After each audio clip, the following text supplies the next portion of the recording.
नमस्कार दोस्तों, टूरिस्ट भूत के इस एपिसोड में आप सभी का स्वागत है।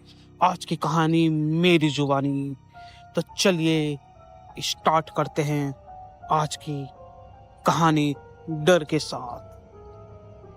मालिनी और शेखर की शादी को करीबन 2 साल हो चुके थे। शेखर की लाइफ इतनी बिजी थी कि वो चाहकर भी मालिनी को टाइम नहीं दे पाता था। इस बात का मलाल मालिनी को भी जरा नहीं था, क्योंकि वो शेखर को इतने अच्छी से जानती थी और ये दोनों की लव मैरिज थी। दोनों बेंगलोर के एयरपोर्ट रोड के नज़दीक अपने मकान में रहते थे। रोज की तरह लंच ख़त्म करके शेखर ने मालिनी को फ़ोन किया। फ़ोन रखने के करीबन 20 या 2 सेकंड के बाद ही किचन में काम कर रही मालिनी को एक आवाज़ सुनाई दी, मानो जैसे कोई ऊपर वाले कमरे में ड्रॉ भाग रहा हो। आवाज़ सुनकर मालिनी चौंक चुकी थी। वो दौड़ते हुए कमरे में गई और कहीं कोई चोर वगैरह तो नहीं आ गया। कमरे में जाकर देखा तो कोई नहीं था। ये देखकर मालिनी की सांस में सांस आई और उसने कमरे की खिड़की बंद की और जैसे ही वो पलटी, उसने अपने कमरे में एक प्लास्टिक की गेंद देखी जो आज तक उसने अपने घर में कभी नहीं देखी थी। इस बात को ज़्यादा तवज्जो ना देते हुए मालिनी ने हल्का फुल्का दोपहर में खाना खाया और उसके बाद दोपहर की नींद लेने के लिए चली गई। वो सोई हुई कुछ ही वक्त हुआ था कि उसकी नींद टूटी एक आवाज़ से। ये आवाज़ टीवी रूम से आ रही थी। मालिनी को अच्छी तरह से याद है कि वो दोपहर का लंच करने के बाद उसने टीवी को स्विच ऑफ कर दिया था। दोपहर की आधी नींद से वो उठी और सीढ़ियों के रास्ते जब वो टीवी रूम की ओर जा रही थी तो यही सोचती जा रही थी कि टीवी ऑन हुआ तो कैसे हुआ, क्योंकि उसने तो टीवी बंद कर दिया था। टीवी का वॉल्यूम देखा तो पूरा फुल था। जैसे ही उसने टीवी को स्विच ऑफ का बटन दबाया, उसके बाद बंद कर दिया और अपने आप वो दूसरे रूम में जाने के लिए जैसे ही आगे बढ़ी कि उसके कानों में एक आवाज़ आई, टीवी ऑन कर दो। मालिनी अक्सर दोपहर की नींद में सोती थी, लेकिन उस दिन अचानक दोपहर की नींद टूटी टीवी की तेज आवाज़ से। उसने जाकर देखा तो टीवी चल रहा था। जैसे उसने टीवी को स्विच ऑफ करने के लिए हाथ बढ़ाया, तभी आवाज़ आई, टीवी ऑन रहने दो, बंद मत करो। मालिनी तो डर के मारे घर से बाहर भागी और सीधे उसने शेखर को फ़ोन लगाया। शेखर सारा काम धाम छोड़कर भागा। भागते भागते घर आया और डरी हुई मालिनी को अपने साथ घर के अंदर ले गया। घर के अंदर सब नॉर्मल था। उसने मालिनी को कहा, तुम बेकार में डर रही हो। तुम अगर मुझ जैसे भूत को हैंडल कर सकती हो तो फिर उससे डरने की क्या जरूरत है जो तुम्हें दिखा ही नहीं देता। ये बात सुनकर मालिनी को थोड़ा आराम मिला। रात को देर तक दोनों बात करने के बाद शेखर और मालिनी सोने चले गए। रात के करीबन 3 बजे मालिनी की नींद एक आवाज़ से टूटी। आवाज़ सुनकर ऐसा लग रहा था मानो उनके दरवाजे पर प्लास्टिक की बॉल कोई बार बार मार रहा हो। मालिनी ने शेखर को नींद से उठाया और कहा, क्या तुम वो आवाज़ सुन पा रहे हो? रात के 3 बजे मालिनी के मुंह से ऐसी बात सुनकर थोड़ा उठा शेखर, और शेखर ने मालिनी को कहा, बस करो यार, बहुत हो गया। मैंने पहले ही कहा है तुमसे कि भूत भूत कुछ नहीं होते। तुम सो जाओ, बेकार में चिंता करती रहती हो। तुम्हें नींद की ज़रूरत है। मालिनी सोने की कोशिश करने लगी और साथ ही शेखर भी। सुबह 6 बजे शेखर की नींद टूटी क्योंकि उसे प्यास लगी थी। सीढ़ियों से होता हुआ शेखर फ्रिज के पास गया।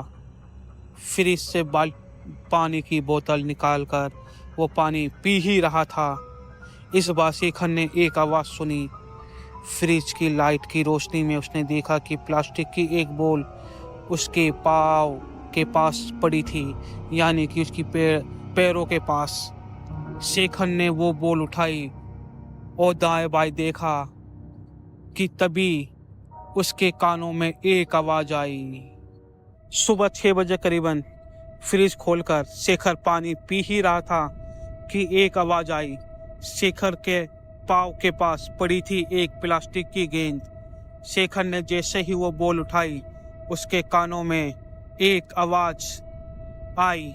शेखर ने बॉल उठाई और हवा में दूसरी तरफ फेंकी और बॉल वापस उसके पास चलकर आ गई। थोड़ी देर के बाद मालिनी बेडरूम से बाहर आई और बोली, शेखर, ये क्या कर रहे हो? हड़बड़ाता हुआ शेखर बोला, कुछ नहीं, तुम तैयार हो जाओ, डॉक्टर के पास चलना है चेकअप कराने के लिए। मालिनी तैयार होने चली गई और शेखर ने घड़ी की तरफ देखा तो घड़ी में इस वक्त 7 बजे थे। मतलब पिछले 1 घंटे से यही चल रहा था। रूटीन चेकअप कराने गए दोनों तो पता चला कि मालिनी मां बनने वाली है। इस खुशी में सारी बात भूलकर वो घर लौटे। घर लौटते वक्त बाजार से खिलौने, कपड़े, पालना, बहुत सारी चीज़ खरीद कर ले आए। आज का सारा दिन खिलौनों को सजाने और चीज़ों को इधर उधर करने में ही निकल गया। मालिनी काफ़ी थक चुकी थी, इसलिए उस रात उसे बहुत सुकून की नींद आई। अगले दिन सुबह शेखर ने भी उसे जगाया नहीं, खुद ही ब्रेकफास्ट बनाया और घर से निकल गया काम के लिए।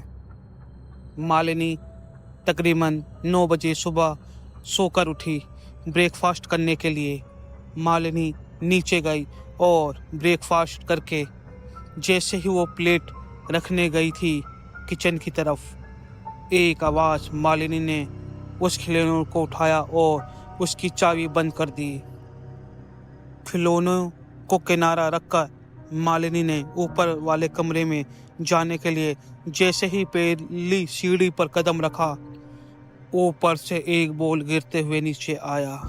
ये बॉल उसके पैरों के पास पहुंची और साथ ही उसके कानों में एक आवाज़ आई और उस आवाज़ के बाद मालिनी सीढ़ियों के पास बेहोश हो गई।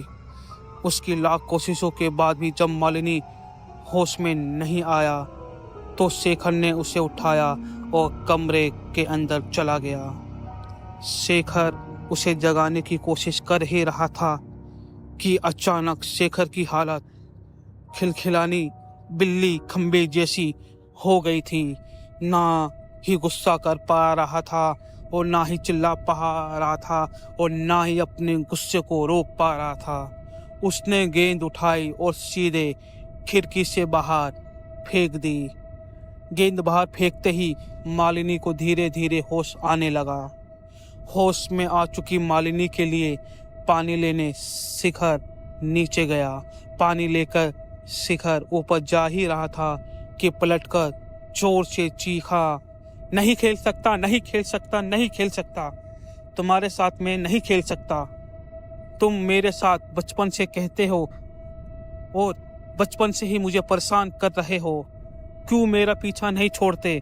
मैं तुम्हारे साथ नहीं खेल सकता, मुझे छोड़ दो। सुबह शाम रात कभी तो मुझे अकेला छोड़ो, कभी तो मुझे अकेला छोड़ो। चीख कर मालिनी दौड़ते हुए बाहर आई और शेखर से उसके चिल्लाने का कारण पूछा। सीढ़ियों से उतर रही थी कि ना जाने कैसे उसके कदम फिसले और मालिनी की आंख खुली तो वो अस्पताल में थी बेचारी। सामने था एक बुरा सच कि मालिनी के मां बनने का सपना टूट चुका था। मालिनी को अपने सारे सवालों के जवाब मिल गए थे कि क्यों और किस पर शेखर उस दिन चिल्लाकर कह रहा था कि नहीं खेल सकता, नहीं खेल सकता तुम्हारे साथ, मैं नहीं खेल सकता। बचपन से कहते कहते परेशान हो गया हूँ, क्यों मेरा पीछा नहीं छोड़ते, मुझे छोड़ दो, सुबह शाम रात कभी तो मुझे अकेला छोड़ दो। दरअसल बात यह थी कि शेखर का एक छोटा भाई था जिसकी मौत तब हुई थी जब वो सिर्फ 3 साल का था। प्लास्टिक की गेंद से खेलते खेलते उसके पैर छत पर फिसले और वो सीधा नीचे जा गिरा। शेखर और उसका ये भाई बहुत दिनों तक दिखाई दिया। शेखर ने इसका जिक्र अपने घर वालों से कहा, अपने दोस्तों से किया, लेकिन लोग उसको पागलपन या वहम का नाम देते। कई बार डॉक्टर को भी दिखाया, लेकिन शेखर की इस परेशानी का हल कहीं नहीं मिला। आगे चलकर शेखर इन सब चीज़ों का आदी हो गया, और क्योंकि शेखर के उस छोटे भाई ने कभी भी शेखर को नुकसान नहीं पहुंचाया था, इसलिए उसने इसका जिक्र लोगों के सामने करना बंद कर दिया। ये बात शेखर ने मालिनी को बता रखी थी, और शेखर का वो छोटा भाई इस तरह से बचपन आया उसकी ज़िंदगी में, उन्होंने ये मालूम नहीं था। तब जब मालिनी की कोख में एक नई जिंदगी थी। आज इस बात को करीबन 12 साल हो चुके हैं। मालिनी और शेखर का इन दोनों का एक बेटी भी है, लेकिन आज भी मालिनी अस्पताल से डिस्चार्ज होने के बाद पुराने घर में बिताए गए आखिरी एक पल को भुला ना पाई। उस घर में बिताए आखिरी एक हफ्ते की सिर्फ एक ही बात मालिनी को आज तक याद है, और वो थी, ओ भाभी, इस घर में सबसे छोटा मैं ही हूँ, मुझसे छोटा कोई नहीं आएगा। मैं हूँ सुनील कुमार, और ये थी आज की कहानी। मिलते हैं कल एक नई कहानी के साथ, तब तक टाटा बाय बाय।